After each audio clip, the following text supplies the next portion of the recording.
کہ یہیں آ کر کیوں مطلب کہ یہ ساری باتیں یاد آتی ہیں؟ پیٹ میں دکھتا کچھ اور ہے، درد کچھ اور ہے۔ اتنا مہنگا آپ جیسے بولتے اذان سے پہلے درود شریف نہیں پڑھو، یہ بولیں گے کہ حضرت بلال نے اذان سے پہلے درود شریف نہیں پڑھا تھا، درود شریف نہیں پڑھو، تو میں خدا کی قسم کھا کر کہتا ہوں کہ ایک بھی روایت ایسی نہیں ہے کہ حضرت بلال حبشی رضی اللہ تعالیٰ عنہ نے لاؤڈ اسپیکر پر اذان دی ہو۔ تو لاؤڈ اسپیکر پر اذان کیوں دیتے ہو یار؟ تو پتہ چلا درد کچھ اور ہے، تم کو درود شریف میں مزہ نہیں آتا ہے، آقا کا نام لے تو تم کو اچھا نہیں لگتا، ورنہ اسپیکر بھی ہٹاؤ۔ چلو تم ساری اسپیکر نکال دو، ہم پھر غور کرتے ہیں، ہم تو نہیں، ہم پھر بھی نہیں چھوڑیں گے۔ ہاں بھائی درود شریف نہیں چھوڑیں گے، میں جھوٹ کیوں بولوں، میں خامخواہ وعدہ کیوں کروں؟ تم اسپیکر نکال دو، حضرت بلال نے اسپیکر میں اذان نہیں دی ہے۔ نعرہ رسالت یا رسول اللہ، نعرہ رسالت یا رسول اللہ، نعرہ رسالت یا رسول اللہ۔ تو بہرحال تم شادیوں میں خرچے بند بھی کر دو گے تو ہم جشن ولادت کا خرچہ بند نہیں کریں گے، ہم نہیں کریں گے۔ ابا الحمدللہ یہ خرچ کرنے والے کے تو الحمدللہ آمدنی میں اللہ برکت عطا فرما دیتا ہے الحمدللہ۔ تو میں عرض کر رہا تھا کہ یہ مطلب اتنے سارے اور اخراجات۔ اچھا پھر مزے کی بات یہ کہ چلو یہ تو دنیاوی خرچے تو کرتے ہیں لوگ، اربوں خربوں روپے کے مطلب دھوئیں اڑاتے ہیں اور اتنی فضول خرچیاں کرتے ہیں۔ مطلب بعض لوگ میں نے دیکھا ہے کہ عمارتیں جو ان کی ہوتی ہیں نا، مکان، سال دو سال میں ان کی خواہ کا ٹائلیں چینج کرواتے ہیں، ٹائلیں چینج کرواتے ہیں، ان کے باتھ روم چینج کرواتے ہیں، انہیں کھوٹا خرچہ کرتے ہیں۔ ان کو پوچھو بھائی ضرورت بس ایسے شغل میں، یہ کوئی ضرورت نہیں ہوتی، یہ کرتے ہیں۔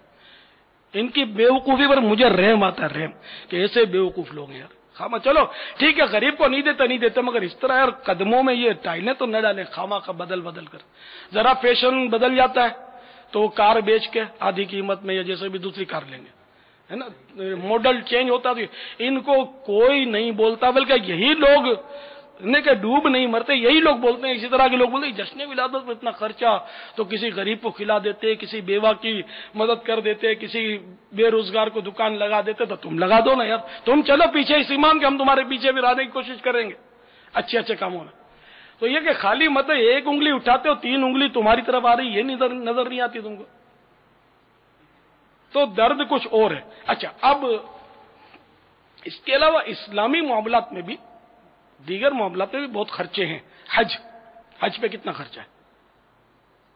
جشن ولادت سے تو میرا خیال 100 گنا خرچہ حج پہ ہوتا ہے، جو مطلب حج پہ بلا مبالغہ اربوں روپے خرچ ہوتا ہے، لاکھوں حجاج دنیا بھر سے جاتے ہیں، اور جیسے ہمارے ملک سے لاکھ کے اوپر جاتے ہیں حاجی، اپنے ملک، ہمارے ملک سے 2.25 لاکھ روپے تو پر فی کس پر ہیڈ نہیں، حجاج حاجیوں کی تعداد لاکھ سے اوپر، ٹھیک ہے نا، ٹھیک ہے۔ اب یہ لاکھ سے اوپر سپوز کریں کہ لاکھ حاجی جاتے ہیں، 2 لاکھ روپے ان کا خرچہ ہوتا ہے، تو میں حساب میں اصل بہت کمزور، میتھمیٹکس وغیرہ میں کمزور ہوں، آپ مجھے جلدی حساب لگا کر بنائے دیں کہ ہمارا ملک کا یہ مطلب کتنے یہ بنے یہ رقم حاجیوں کی۔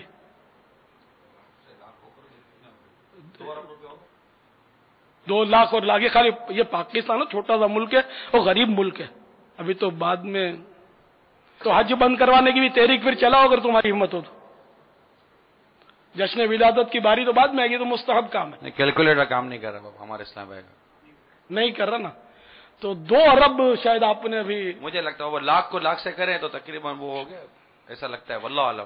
عرب میں بھی تو عرب ملک میں گھوم جائیں گے یار، یہ میرے دیوانے ہیں، سمجھے، 20 ارب روپے بتا رہے ہیں، کیلکولیشن کر کے کسی نے بتایا 20 ارب کی مجھے وضاحت کرنی پڑے گی، یہ سمجھتے اس میں بہت سے دیوانے نہیں سمجھتے کہ عرب کیا ہوتا ہے، عرب تو وہ مدینہ مکہ عرب میں ہی ہے نا، عرب یہ الف سے عرب ہے، تو 1000 میں 100 کتنے، یہ تو آتا ہوگا 100 کا 1000 اور 100,000 کا 1 لاکھ اور 100 لاکھ کا 1 کروڑ اور 100 کروڑ کا 1 ارب، تو یہ بنے 20 ارب۔ اب آپ بتاؤ کہ یہ حاجی ہمارے ملک سے صرف 20 ارب کی وہاں، اچھا پھر دیگر ممالک کا حساب. اچھا اس کے علاوہ پھر وہاں کی جو مطلب یعنی کہ خدمت پر مامور جو لوگ ہیں وہ وہاں انتظامات کرتے ہیں, وہاں اخراجات ان کے بھی دیکھنے والے ہوتے ہیں. مینا شریف میں خیمے بھی فائر پروف اور ایئر کنڈیشنڈ ہے.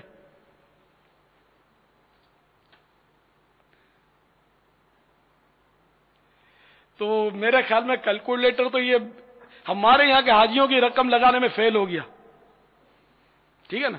تو اب وہاں یعنی دنیا بھر کے حاجیوں کا تو حساب کچھ پتہ نہیں کتنی رقم خرچ ہوتی ہے.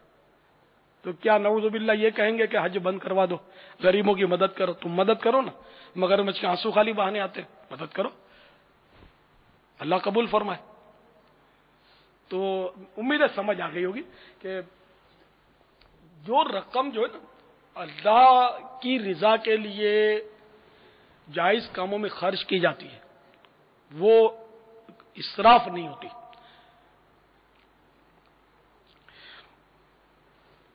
امام حسن مجتبی رضی اللہ تعالیٰ عنہ کی طرف منسوب ایک واقعہ غالباً سنا ہے, میں نے پڑھا, یہ اب تھوڑا اچھی طرح یاد نہیں آ رہا, شاید پڑھا بھی ہو, کہ یہ چونکہ سخی تھے, ان کا لقب بھی ہے سید الاسخیاء, یعنی سخیوں کا سردار. امام حسن مجتبی مولا مشکل کشا کے فرزند اور ہمارے امام علی مقام امام حسین شہید کربلا کے بڑے بھائی رضی اللہ تعالیٰ عنہ. تو ان کی یہ سید الاسخیاء تھے, سخیوں کے بھی سردار تھے, بہت سخاوت کرتے تھے. تو یہ لوگوں کو کھانا بکثرت کھلاتے تھے, بہت کھلاتے تھے. تو کبھی کسی نے ان سے عرض کیا کہ اتنا کھلاتے ہو یا شیخ.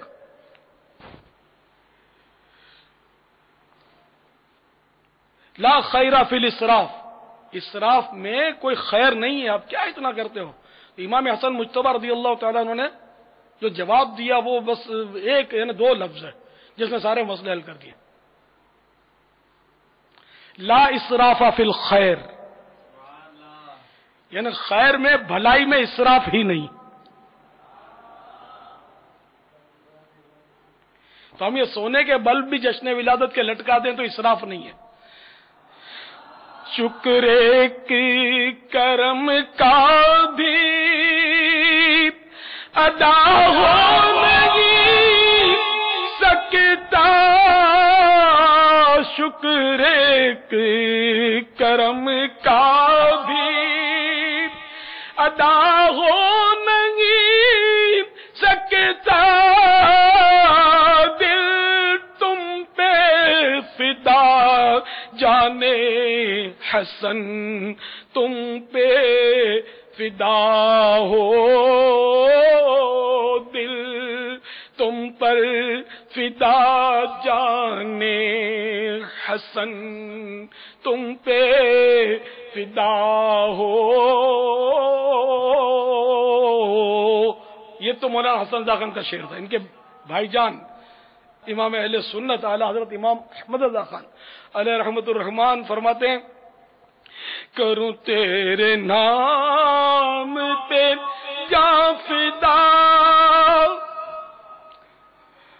کروں تیرے نام پہ جاں فدا, نہ بس ایک جاں دو جہاں فدا, کروں تیرے نام پہ جاں فدا, نہ بس ایک جاں دو جہاں فدا, دو جہاں سے بھی نہیں جی بھرا, کروں کیا کروڑوں جہاں نہیں.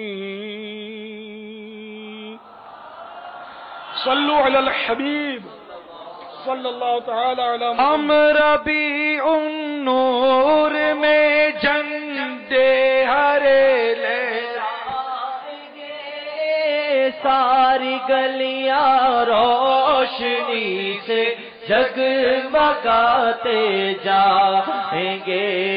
سرکار کی آمد مرحبا دلدار کی آمد مرحبا حضور کی آمد مرحبا پرنور کی آمد مرحبا آقا کی آمد مرحبا